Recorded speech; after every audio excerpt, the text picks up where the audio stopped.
کسی بھی اس قرآن کے اندر جب ہم غور کرتے ہیں تو قرآن کے اندر 3 قسم کے مین جہاد کے طور پر نظر آتے ہیں، جس میں پہلا جہاد جس کو کہا گیا کہ نفس کے خلاف جہاد، اپنے نفس کے خلاف، یعنی اپنی ذات کے اندر، انسان کے اندر چونکہ بہت ساری انسان کی کمزوریاں ہوتی ہیں اور اس کمزوریوں کے نتیجے کے طور پر اس کے بہت ساری غلط عادتوں کا شکار ہو جاتا ہے اور بہت سارے غلط سوچ اس کے اندر پیدا ہو جاتی ہے، اس کے اندر بہت ساری ضدیں پیدا ہو جائیں گی، دوسروں کے لیے حسد پیدا ہو جائے گا، اس کے اندر وہ کئی بار وائلنس کے لیے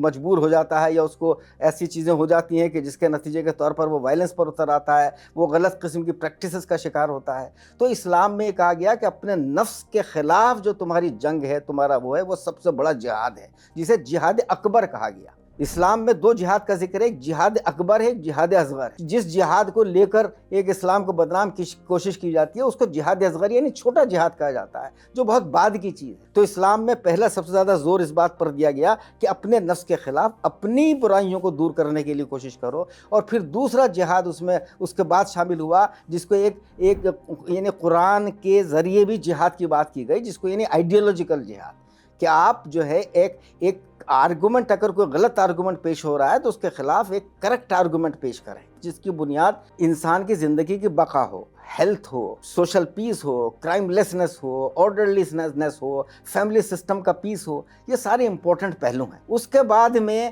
پھر جو ہے اسی کے آگے چل کر جب اس کی بات ہوتی ہے تو پھر اسلام میں آتا ہے کہ سوشل جہاد، جس میں سب سے زیادہ زور دیا گیا امر بالمعروف اور نہی عن المنکر کے اوپر، یعنی اچھی چیزوں کے فیور میں کیمپین کریں اور برائیوں کے خلاف کیمپین کریں۔ تو جہاد لفظ کا اصل میننگ کیمپیننگ ہے، وہ کیمپیننگ جو پیسفل کیمپیننگ ہوگا، اور صرف بہت مخصوص حالات ایسے ہیں کہ جس میں اس کی اجازت ہوگی کہ آرمڈ کیمپین کی، وہ مخصوص حالات ظاہر ہے وہ بھی بالکل اس کے اصول بنیادی طور پر بیان کر دیے گئے ہیں کہ اگر آپ کے اوپر حملہ ہوتا ہے تو آپ ظاہر ہے کوئی بھی دنیا کی قوم ہوگی، کوئی بھی دنیا کی حکومت ہوگی، چاہے وہ ریلیجس بیسڈ ہو چاہے وہ نان ریلیجن بیسڈ ہو، وہاں پر اگر حملہ کیا جائے گا تو حملے کا جواب دینے کی بات سب جگہ کی جائے گی، اس میں کہیں ایسا نہیں کہ اس کی بات نہ کی جائے۔ تو اس کے جواب میں دوسری بات یہ کی گئی کہ اگر کسی قوم کے اوپر بہت زیادہ مظالم ہو رہے ہیں، ناانصافی ہو رہے ہیں، تو ان کے لیے بھی آپ ایک لمیٹڈ قسم کا ایک جہاد استعمال کر سکتے ہیں۔ اور اس کے علاوہ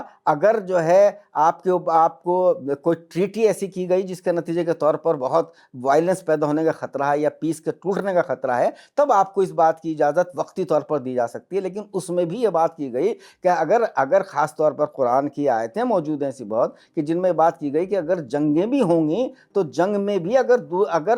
جو پہلا موقع آئے گا ہاتھ تو اس میں پیس اختیار کر دینی چاہیے فوراً۔ اگر دوسرے جو آپ کے خلاف جو طاقت لڑ رہی ہے وہ جیسے ہی اشارہ کرے یا وہ جیسے اس بات کے لیے راضی ہو تو فوراً امن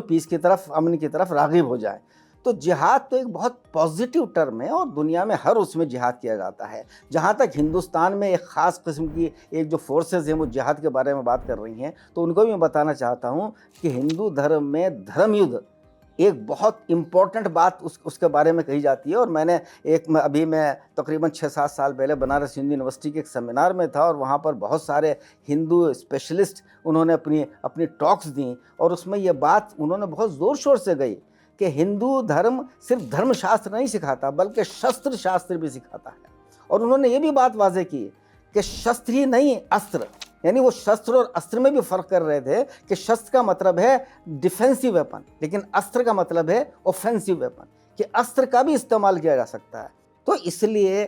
میری درخواست یہی ہے کہ اس کو پورے سٹیٹمنٹ جو ان کا ہے مولانا محمود مدنی کا، اس میں کوئی ایسے نیگیٹو بات نہیں، وہ ایک پازیٹیو بات ہے، اور اس کو سارے صرف مسلمانوں کو ہی نہیں پوری ہندوستان کے تمام غیر مسلموں میں کو بھی اس کے اوپر غور کرنا چاہیے، اور آپس میں بہت اتحاد کی ضرورت ہے۔ دیکھیے جب تک ہم سب اکٹھے نہیں ہوں گے، جب تک ہندو مسلمان، خاص طور پر چونکہ یہ 2 سب سے بڑے مذہب ہیں، میں تو سب مذاہب کے اکٹھے ہونے کا ہمیشہ قائل رہا ہوں۔ میں کہتا ہوں کہ دنیا میں اگر امن و سلامتی قائم کرنی ہے، دنیا کی برائیاں جو دنیا میں آج پوری جو پیسے کی طاقتیں ہیں، انہوں نے جس طریقے سے پوری برائیوں کا ایک ویاپاریکرن کر دیا ہے، ان کو تجارت بنا دیا ہے، اس میں اگر کوئی رول ادا کر سکتے ہیں تو وہ صرف مذہبی طاقتیں کر سکتے ہیں۔ اور وہ مذہبی طاقتیں خاص طور پر جو دنیا کے 4 سب سے بڑے ریلیجن ہیں، کرسچینٹی، اسلام، ہندو دھرم اور بودھ دھرم، کہ اگر یہ چاروں اکٹھے ہو جائیں تو دنیا کے اندر صحیح معنوں میں جو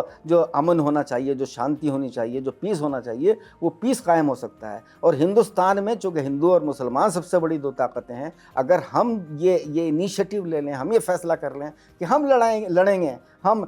جو شراب اور نشے کے خلاف لڑائی لڑیں گے، ہم جوئے کے خلاف لڑائی لڑیں گے، ہم جو تمام جو ہے پروسٹیٹیوشن چل رہا ہے یا جس قسم کی جو اور بہت ساری برائیاں چل رہی ہیں ان کے خلاف لڑائی لڑیں گے، ہم جو ہے انکم انیکوالٹی آگے نہیں بڑھنے دیں گے، اس کو روکنے کے راستے کی رکاوٹیں کریں گے، تو کوئی وجہ نہیں کہ ہندوستان کے اندر ایک مثالی ایک امن و سلامتی کا ایک پورا منظر قائم ہوگا جو ہم دنیا کے سامنے پیش کر سکتے ہیں۔ دیکھیے جہاد ایک بہت ہی ایک پازیٹیو ایک پورا اس کا پورا کانسیپٹ ہے۔ ہماری یہ ذمہ داری ہے کہ ہم ہر برائی کے خلاف جہاد کریں، ہر بیماری کے خلاف، ہر انکم انیکوالٹی کے خلاف، سب چیزوں کے خلاف جہاد کریں۔ اس جہاد